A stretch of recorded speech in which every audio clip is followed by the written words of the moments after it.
রাজনৈতিক ষড়যন্ত্র বলি হয়ে কমতাপুর খান ভারত রাষ্ট্র ব্যবস্থার আসাম উত্তরবঙ্গ বিহারত অন্তর্ভুক্তি করিয়া একতাবদ্ধ শক্তি রাজবংশীয় কমতাপুরী মূলীয় মানশিলার কমর ভাঙিয়া দেয়। সময় সময় আসাম উত্তরবঙ্গ বৃহত্তর আন্দোলনের প্রভাব দেখা যায়। নিজের গৃহভূমিতেই কমতাপুরী মানশিলার রাজনৈতিক ষড়যন্ত্র বলি হয়ে আছে। এই কথা আসাম উত্তরবঙ্গ আর বিহারের মানসিগেলার মুখত বা মাঝামাঝি শোনা যায়। কমতাপুরী মানসিগেলানের যে রাজনৈতিকভাবে উৎপীড়ন হয়ে আছে সেই কথা প্রকাশ করলে কেএলর অধ্যক্ষ জীবন সিংহ কোচ। রাজবংশী গেলার উপর চরম অত্যাচার আরো অবিচার করিয়াছে বহিরাগত কলকাতিয়া সরকার দল আর নেতাগুলা। রাজবংশী গেলা জাত তুলিয়ে অপমান করিবা ধরেছে।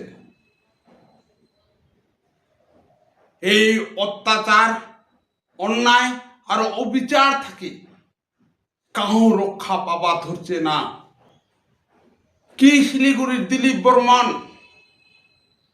আলিপুরদুয়ারের পরিতোষ বর্মন, গায়ক মনীন্দ্র বর্মন, ডক্টর দীপক রায়, ডক্টর নিখিলেশ রায়, এমনকি ইমার অত্যাচারের হাত থেকে রাজবংশী ডলি বর্মনের ডেড বডি পর্যন্ত রেহাই পায় নাই।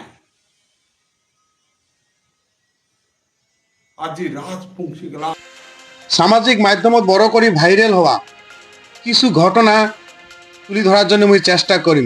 যেমন পশ্চিমবঙ্গ সরকার অর্থাৎ টিএমসির অত্যাচারের বলি মাথাভাঙার গিদাল মনীন্দ্র বর্মন, শিলিগুড়ির দিলীপ বর্মন, উমার মন্তব্য আমার হাতত আছে এই মুহূর্ত। সেজন্য আমাদের উত্তরবঙ্গের উন্নয়ন মন্ত্রী উদয়ন গুহ আমাকে ল্যাম্পপোস্টে বেঁধে পিটানোর নিদান দিয়েছেন। মানে আমার বলতেও হাসি পায়, ল্যাম্পপোস্টে বেঁধে পিটানোর নিদান দিয়েছেন ওনার ছেলে পেলেদেরকে দিয়ে। ভাবুন, উনি আমাদের উত্তরবঙ্গের উন্নয়ন মন্ত্রী, তার মুখের ভাষা। এর আগে রাজবংশীদেরকে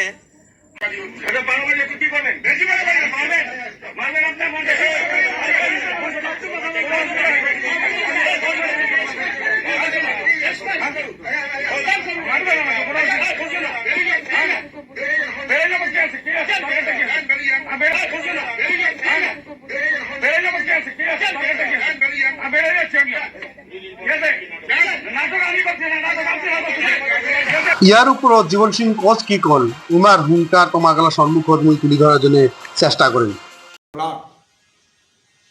চরম অপমান করবা ধরছে।